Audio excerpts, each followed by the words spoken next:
The Mystery of the Sparkling River. A short moral story.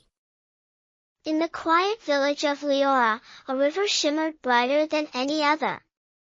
It sparkled day and night, even without sunlight.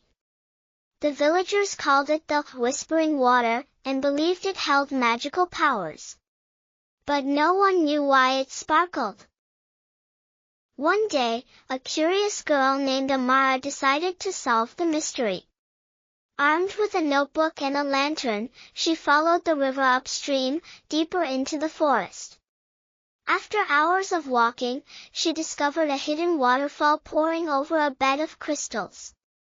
Sunlight from a small crack in the cliff above reflected off the crystals and scattered through the water, the true source of the sparkle. Amara rushed back to the village and shared her discovery.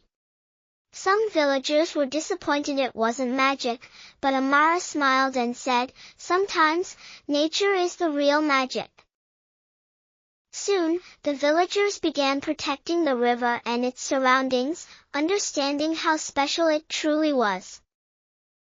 Moral: sometimes the beauty and mystery of life lie not in magic, but in the wonders of nature. All it takes is curiosity to discover them.